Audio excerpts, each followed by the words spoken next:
Yo,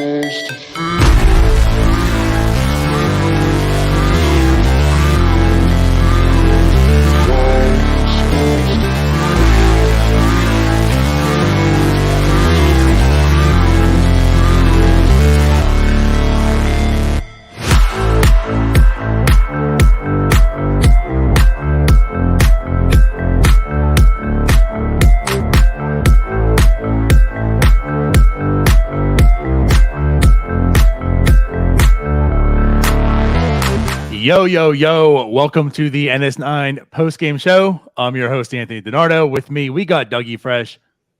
Doug. Pirates lost 2-0 to the Miami Marlins. Just a completely brutal game. We knew we were in trouble, right, when they put out the lineup. You got three guys in the starting lineup that are on at least an 0 for 15. Castro 0 for 15, and he's going against a righty, and he cannot hit righties. Sawinski's 0 for 27. Bay's 0 for 20-something. We've got Josh Palacios batting third, and we're going against a pitcher that's given up one earned run in his last 5 starts. So you know, we were in trouble, and then, of course, while things were close, not that we really had a chance, we brought in Ryan Borucki. The bullpen should be somewhat rested because we've had 4 outstanding starting pitching efforts that resulted in, as Jim says, resulted in 1 win. And that was, boy, by the skin of our teeth. So, yeah, I don't understand a lot of things. Like I said, I get that Henry Davis is very new to the major leagues, but isn't Josh Palacios? Right? Yeah. I mean, he doesn't have this vast resume as a major league player. So if Josh Palacios, and Josh Palacios is probably the 4th best hitter on this team right now, feigning or damning him with faint praise, as they say. But I mean, come on, just let's move Henry Davis up. I don't know if it'll matter, but let him be close to Andrew McCutchen, one of the few guys that gets on base occasionally, because we did not have 2 hits in any inning. I think our best thing is McCutchen had a single. I think then Sawinski, or I don't know, somebody. It was Davis. Davis had a Sawinski. It was Davis had a hit. Sawinski struck out, and Marcano got walked. Right. Yes. That was They ended up on 3rd and 2nd. Right. Yeah. That was our big inning. Yeah. That was the big one. Yeah. That's the one they got away. Yeah. Austin Hedges. But anyways. Gosh. I'm with you now. Granted, there's a phenom on the mound on the other side, Yuri Perez, who is just dominating so far in his call-up as a 20-year-old. So I get that. Mind you, he's a 20-year-old. Should we You bring in veterans this year. What's that? Should we have made that trade? I know that Twitter people were suggesting that that's who we trade Brian Reynolds for. I don't know that any real people suggest. Right. Dear Lord. Well, that's okay. So I'll put it this way: rewind when we're having those trade talks. This is why you talk about Yuri Perez. Right. But forget that, mind you. Get back to this game and such. You're right. I mean, you saw the lineup. I want to talk about, and this is just by averages. Since Henry Davis was promoted, all right, to talk about maybe Henry Davis should be batting a little bit towards the top of the lineup, maybe closer to Kutch, who's getting on base, just by batting averages. This lineup today with Henry Davis's debut: 0-0-0, 364 Kutch, 188, 158, 250 Davis, 0-0-0, 143, 0-0-0, 0-0-0. That's the lot. This team, since Henry Davis's debut, right? This lineup has had 17 total hits, 5 of them coming from Henry Davis. Right. That's what they were working with today. Yeah. Yeah. Again, against an absolute phenom. I mean, we're right back to where we were last year for me, where it's like, we're not trying to win. And I've mentioned on this, I understand tanking. I do. I understand it. I understand when organizations tank. I don't understand, the players themselves aren't tanking, but I watched the 76ers win 10 games in a season, but they played hard in every game. They tried to win every game, the players and the coaching staff. They were not given a roster that could. This team does not have a great roster, but it seems that, again, that they just have no interest as an organization in winning games. I'm not asking for the big, let's go get Kershaw trade.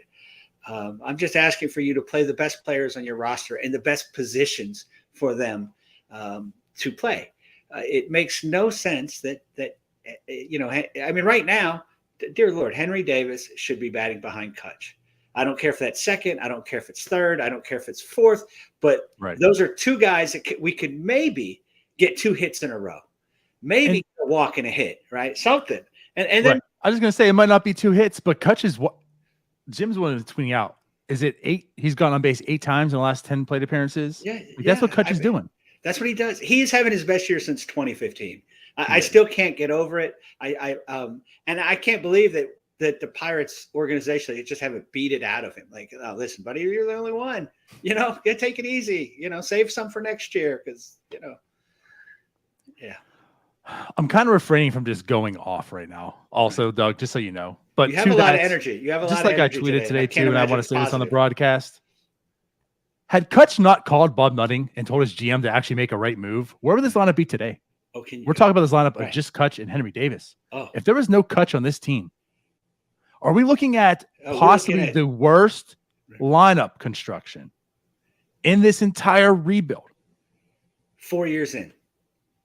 Right. If there was no Kutch, which there shouldn't be, because that was not the GM's intention. No. That isn't anything that this organization had intended on doing. Right. So he calls up because he's homesick, right, or whatever.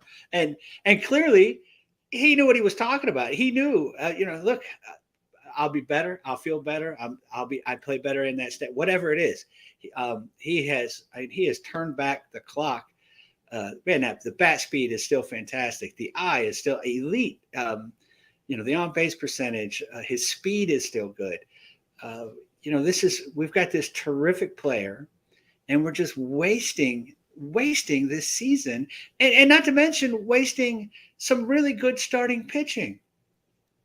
Very much so. Yeah, and it's just, you're right. If Kutch was not in this lineup, I mean, we scored no runs with Kutch in the lineup, right? And at least he's gotten on base 8 out of his last 10 times, or eight times in the past 2 days, and we're not getting any runs. Can you imagine?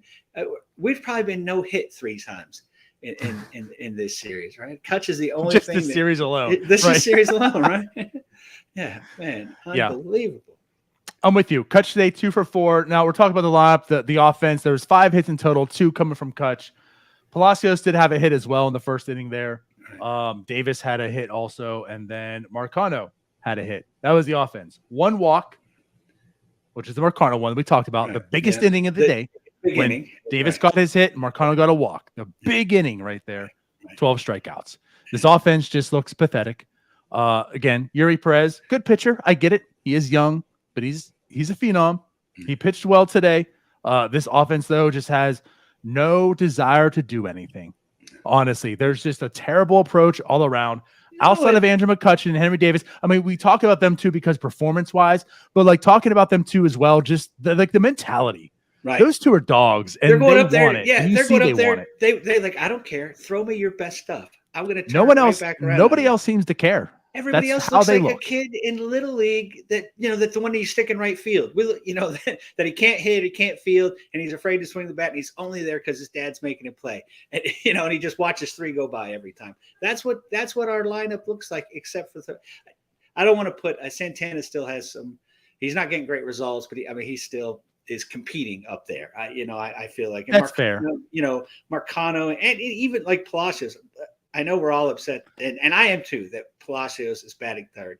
But like I said, I guess I'm more upset that he probably is the 3rd or 4th best hitter on this team, and not in the first year of a rebuild, not in the first year of an expansion team, not in the first year. Like he should be the 26th man on the roster. He should be batting, starting once a week, getting a couple pinch hits, and that's it. And we're batting him third. We're batting him leadoff. Yeah, I'm with you. Yeah. Palacios has like the Josh Van Meter, and I'm not comparing the two. I believe Josh Palacios is more talented than Van Meter by all means. And but what I'm saying is he also isn't that good. Right. And I feel like he's going to wear down on a lot of fans shortly because he is who he is. Right. And with that said, he's going to get hated. It's again, the Josh Van Meter effect. Yeah, It's he's not going to his get fault the that he venom. is what he is. Yeah, exactly. It's the fact that he's being put here to play all these many times and to bat in the third hole. We're supposed to be mad at Cherington for this, not Exactly. Josh Palacios. Josh Palacios is busting his ass. He's doing the best that he can, and we're asking him to do stuff that he's not capable of doing. Right. Right. Similar to what we're doing with Santana, similar to what we're doing with Connor Joe. We're asking, putting people in positions and asking to do things that they're really not capable of, and then turning all our rate on them because Charrington's not answering questions or what have you. Yeah. So I want I want to sit here for 3 hours right now and vent. There's so many things I can vent on, but let's divert and not do that so much. To get to the game, to get to one bright spot, let's start with the starting pitcher. Right. Yohan Oviedo actually looked very good today, very impressive. Right. I'm not going to say like his best start of the season, but certainly one of his better ones. Really he good does one. go 7 innings. He gave up a home run. The first inning was spotty. Now I'll say this: he's notoriously had bad first innings. Right. No runs. He's right? improved those. Right. His inning is still shaky, but he's not giving up 3 or 5 runs. Sure. Now. Right. 2 base runners, but no earned runs. We'll take that. He did give up a home run, but again, granted, 7 innings, 6 strikeouts, no walks. That's to me one of the bigger things here. Right. 6 hits, again, 2 in that first inning. He looked very good, very sharp, and to then go down the down path, wasted away because this offense can't do anything to help him. Yeah, Oviedo, he keeps pitching like this, and he's going to convince us he's a starting pitcher. I think a lot of us still say, he's going to be best used as really. If he can go 6 innings, 7 innings, not give up walks, only give up 1 run, obviously, he's a starter. Not going to do that but no walks, right? He is leading or one of the league leaders in giving up bases on balls. And so the fact that his last 2 starts, I think, have been no walks is, it's like, whoa, he's working on something. He's improving. Isn't that so? Because we don't see a lot of that on our major league team too often. Nobody, I'm fearful for Henry Davis because he comes up with his knowledge, and then as the Pirates like to say, once we get our hands on him, and then, Henry Davis to me is too strong-willed, too good of a mentality. Like he's got the dog. Like it's not like nothing's going to affect him, which also goes. Again, I don't want to go down this path too much, but also goes against the people that, if you call up your prospects too soon, they're going to cry and go to bed crying and weeping and fail as a prospect. Like you see Henry Davis right now. Right. Like there's nothing that phases Henry Davis. Almost he is here to learn and improve every guy and win. In professional baseball, right, is supremely confident.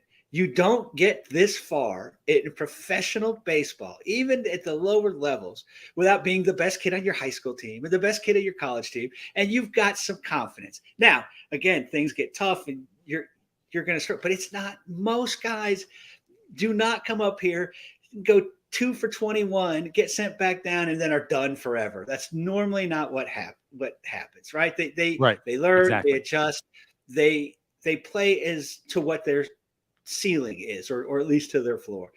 They don't crumble. They don't go live under a bridge now and it's all over. No, anyone that plays baseball, it is a game of failure, right? I mean, nobody comes up baseball hitting 800. No one gets promoted from AAA hitting 800 and like, oh my gosh, now I can only hit 270. Kutch is failing 60% of the time, and he's the best hitter on this team. And he's elite, right? Yeah, right. I mean, it's just.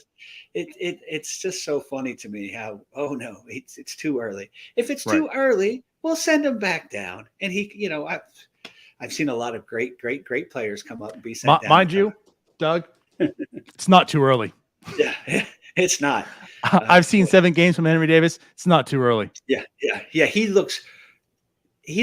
I mean, look, he's making nice plays in the outfield assist today. Yeah, it's not too early. It's not too early for Nick Gonzalez, and we know Nick Gonzalez always starts out slow. You just have to keep stuff like that in mind. It's not too early for Andy. It's not too early for Quinn Priester. Again, right? If Quinn Priester comes up here and has 3 bad starts, we can send him back down with something specific to work on. Do you see what they did to that curveball, Quinn? Did you see, that sort of thing? Yeah, That's it's not just seen until you hit the majors. right. Anyways. And again, there's such a big gap between. I would venture to say that more players learn more at the major league level than they do in all of their minor league level combined. Correct. You see that? I mean, God, every player we come up doesn't know what where he's supposed to throw the ball. I mean, our teams are fundamentally unsound and have been for years. So they're clearly not learning all that much. They don't know where to throw the ball. They don't know, Yeah, I'm with you. Yeah. So, but again, to highlight Oviedo, great, fantastic start. Honestly, I know we've dubbed him like, a lot of reliever risk. But you're going to give him every opportunity because you see the depth of this rotation. You see what's there. And it made sense that he started the year, and he started out very, very good. And they had that stretch where it's like, okay, maybe it's starting to wear off. And Oviedo has turned around. Like you said, these past few starts looked better again. Today, capping off a really good start. But here's something else. So it's a 1-0 game. Now, mind you, and I know it might seem this way, Shelton's not given a whole lot of options. Like, this bullpen is completely depleted, and we already know Bednar is pretty much unavailable today, right? So for sure. Whatever goes out after Oviedo is not going to be good. But again, to continue my rant, you simply could still have Robert Stevenson on this team. I don't understand why that trade was made to begin with, and today highlights even more reason why it didn't make any sense. So they go AA middle infielder that can't hit. Yeah, I think he's batting like 180 on the season. You can never have enough of those. Right. It's an organizational philosophy that you can never have enough middle infielders that can't hit. Right. He can play shortstop though, right? Like that. Yeah. Well, anyways, so Ryan Brucky comes into the game, which again, he throws left-handed. The ball comes out of his left hand, so it makes sense why he's a major league pitcher for the Pittsburgh Pirates, because the ball simply comes out of his left hand. Good not move. With any movement, not with any stuff, not with. No, he's terrible. I don't care what hand. You could have no hands. If you can pitch better than Ryan Brucky, you're in there. I don't give a crap about the lefty-righty type of situation. If you're a bad pitcher, regardless, it doesn't matter what ball the hand comes out of. But anyways, Ryan Brucky comes in, immediately gives up hits. He lowered. Now, granted, though, he only gave up 1 run today in his his 0.1 inning. Right. So, Doug, Brucky lowered his ERA on the season to a 40.5. I mean, listen, I think it's Aristotle or Socrates. I can't remember which. They said, never mock anyone that's making progress, regardless of how small it appears to be. So he made progress. Fair. We should speak in a much higher light. I'm sorry, Ryan Brucky. You are progressing. He's developing. He's developing in the majors. Yeah, exactly. Because once we get our hands on him, and yeah, I mean, as soon as he was in, and again, you're right. Shelton does not have great options, but there had to be somebody better. There had to be. I mean, even just Majewski, Robert Stevenson. Yeah, I know. It's funny how quick we ran him out of town because I don't get it. Until that Mitch Keller, episode, he had a 1.8 ERA, and everybody was like, "How can you bring in Robert Stevenson?" Well, because he has a 1.8 ERA, he's been very effective. We were fine discussing how comfortable we felt with him in 8th inning situations when Holderman wasn't available, that sort of thing. And so he had a couple bad starts or outings. Mitch Keller's had a couple bad outings. Oviedo's, everybody on this team has had a couple bad, but for some reason we had to jettison this guy for nothing, for someone that at a position you had absolutely no depth in. Right. Yeah. Now, mind you, he's with the Rays, pitching well. Short sample. I think it's 8.2 innings, 3.6 ERA.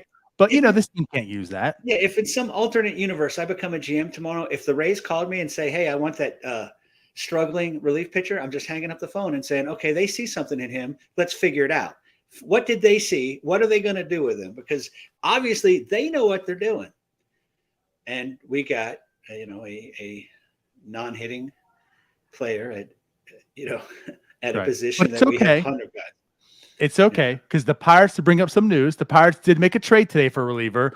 They did trade with the Dodgers for Andre Jackson, 27-year-old reliever who this year in the majors does have a 6.62 ERA. But it's okay. And that's pitching in Dodger Stadium. When you look at the minors, though, he has a 5.86 ERA in 27 innings. So, again, no need for Robert Stevenson. Yeah, and again, as the Dodger, same thing. It's like if the Dodgers are giving him away, now and then I guess they screwed up with Hernandez, so they're not flawless. But something tells me if he can't pitch for the Dodgers, where pitching has been their thing since they moved to Los Angeles, they are great. And part of it's because of that park. That is a great, great, great pitcher's park. So again, that scares you. It's like, oh, great, we're going to bring a guy that can't pitch well in a pitcher's park, and our park plays fair, but right. I'm not enthused about this. Again, we got it for cash. They didn't even ask for, I mean, to play devil's advocate, though, I could look at this way and say, when you have a plethora of riches, true, you might be putting guys that are good on the waiver wire, designated guys or whatnot. But this ain't one of them. Eventually, what's supposed to happen to this team, right? Right. If Andy comes up and Henry Davis can play, one of these, great catchers that we have on the roster may have to go.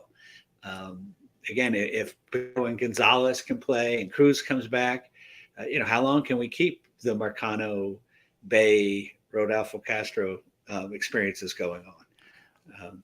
Well, Nick Gonzalez is here. I know Jim and I talked, in his debut about how, he is here. He's probably going to take some time to develop. He seems like a very slow starter.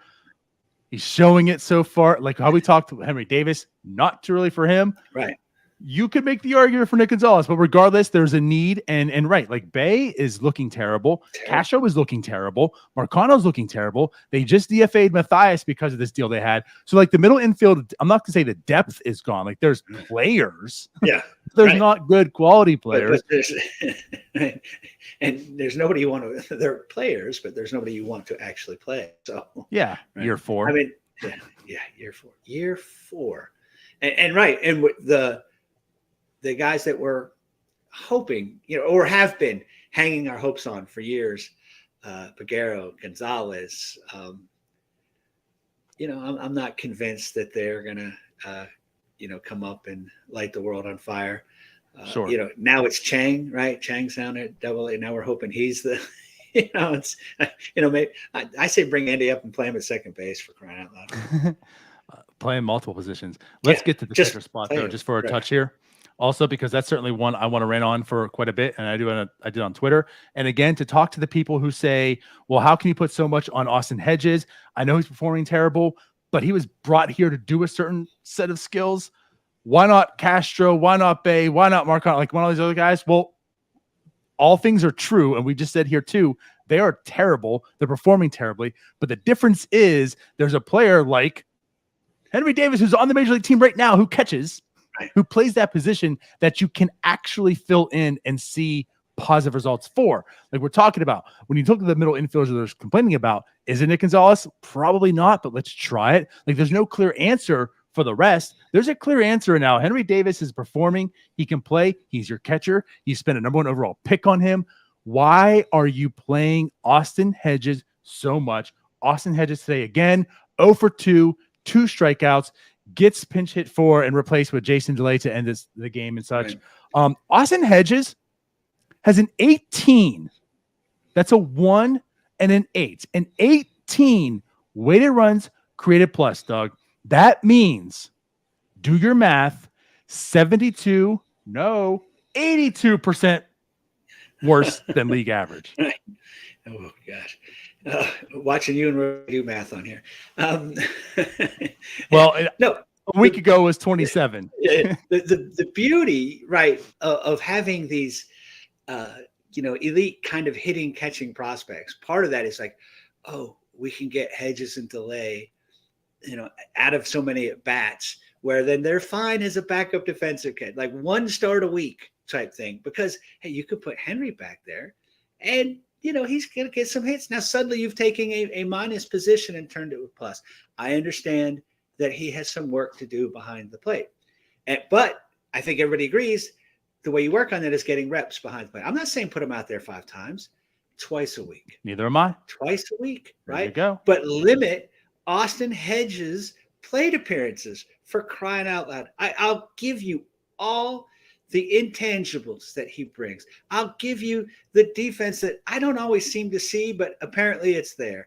Framing and game calling, all that sort of stuff. I'll grant you all that. You can't have him getting, 25 plate appearances a week. And the one game he doesn't, it's delay. It's just right. It's not when the two best players and your two best prospects, ultimately are catchers. Home run today for Andy Davis, by the way, 104 off the bat. Good. Yeah. Can I interest you in some of that? Yes, you can. Yeah. Right. But apparently not, because we beat this horse just about every show. I know, but I guess Twitter. The point still isn't being made in a way that people can understand, because you still have people combating this. Well, this is what he was brought here to do. Here's all the intangibles. Cleveland had a need for him. Right. The Guardians played him, and he's known for having a good glove and a bad bat. The point that everyone is missing is he was 2.27 times better the hitter in Cleveland than he is today. And also, think about that. Cleveland, you don't even have Guardians hedges. Right. He's worse than half the hitter he was. And Cleveland had the full Hedges experience, was familiar with all the intangibles, all these wonderful clubhouse aspects he has, and they said, no, thank you. No, Goodbye. Thank you. Right? Right. And they signed somebody, and they're letting and they've cut. I think they DFA'd someone, and they're bringing up a prospect. They're bringing up a young catcher. So you can't tell me that he's probably Austin Hedges, equal defensively at this point. So again, it just pisses me off. I don't understand. The defense is good. I get that. It's very good.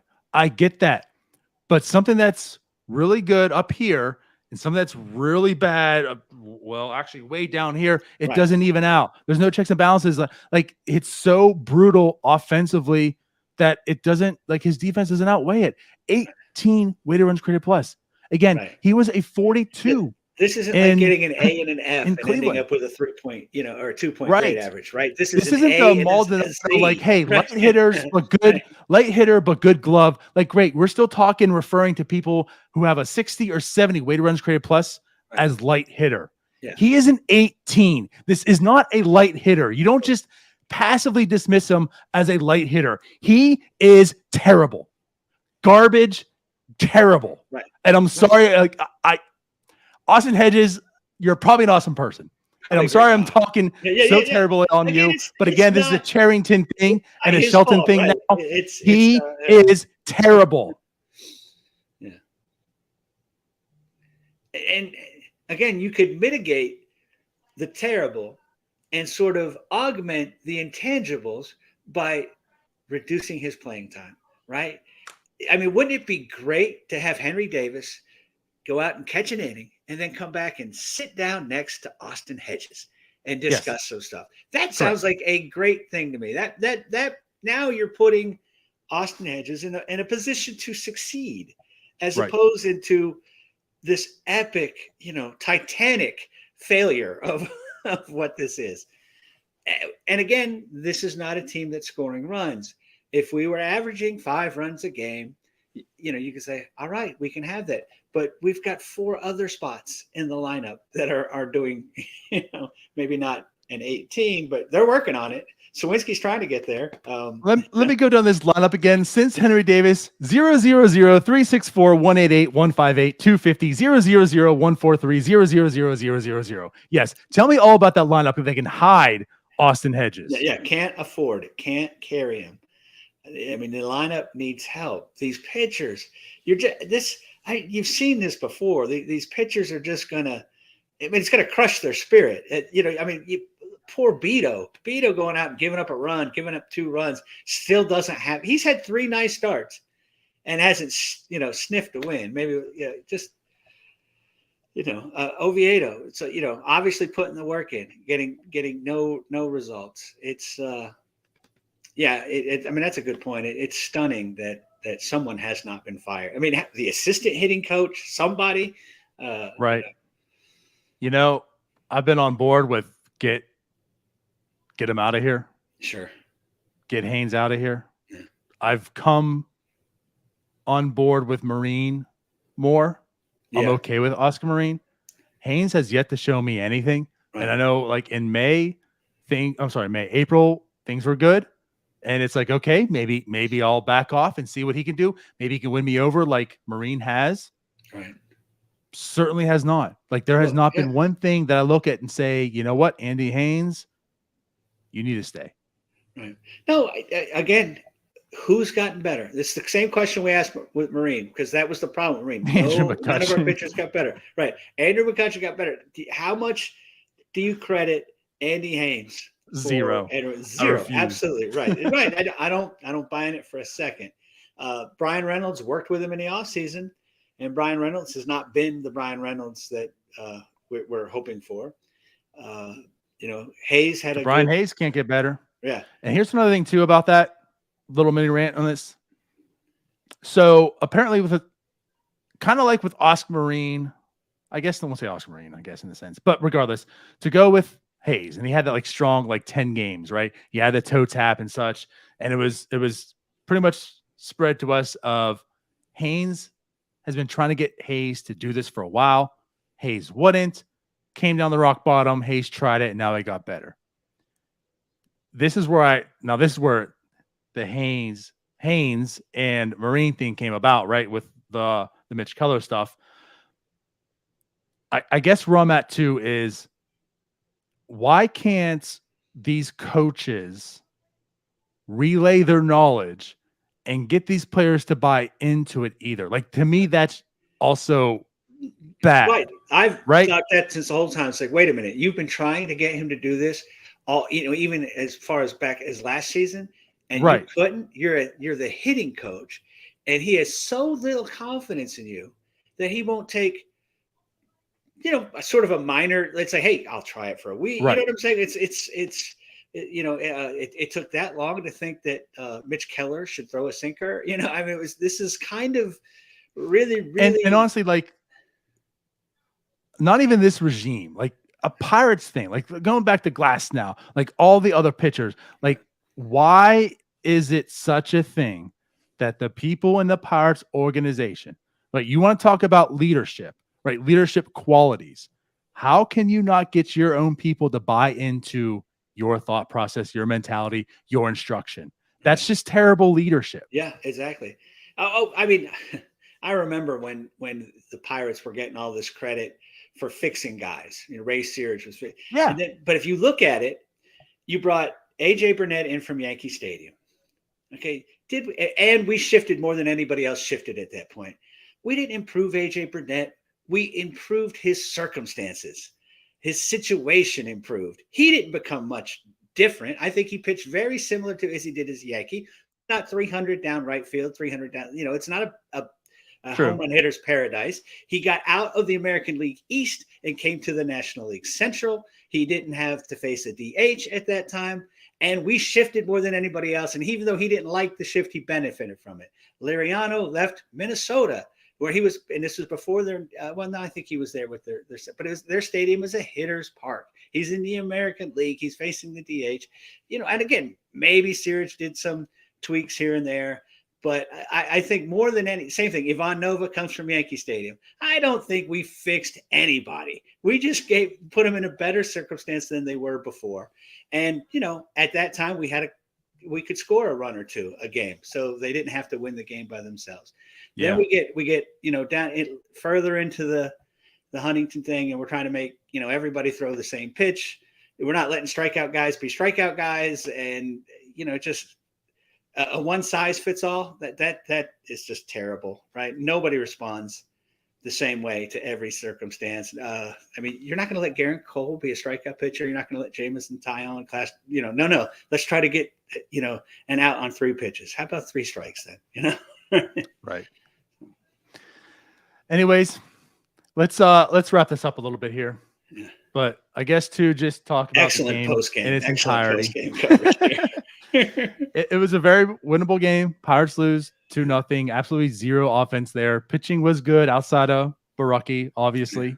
We all saw that coming. Yeah. It's just a very, very bad state for the Pirates right now. And granted, I understand there's certainly injuries that have taken place right now. That's put them in a bad spot. But there's players that need to be performing better. And I'm not taking ownership off of them and just saying it's all the Pirates. I get that. Right. But there's players who need to be better. They're not.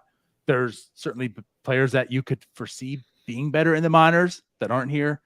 It's Ben Cherington said that this is a 4th place team, and he's ensured that it will be a 4th place Yeah, team. and he seems like we've met our inside projections, and so we're good. We're good. This is where we thought we would be, but I know it seems crazy. Well, it doesn't actually seem crazy. I would not be surprised if the Cardinals won this division. Right? I mean, they're awful. I would be surprised, but it wouldn't like completely shock me. Right. I'd be surprised if they do. I'll look at it and say, "Wow, it's kind of crazy they won it." But the Reds now, the way the Reds look, right? Jeez, yeah. And that's what's, to me, having them win the division over the Cardinals even right now is more of a killer. Oh, that stinks. Because again, I bet our Pirates inside projections had them in 5th place. I bet it did. Right. So they got us right, but they were sure wrong on the Reds. Yep. And I mean, every team looks a year and a half into their rebuild and massive teardown. Right. Here they are. And here's our lineup for the Pittsburgh Pirates in year 4 of this rebuild. Yeah. So there you have it. Let's end on that. I think there's a game tomorrow. No, we're off tomorrow, right? It's Tuesday. Yeah, no, there is an off day tomorrow. God. So tomorrow we'll have Starbucks in the morning.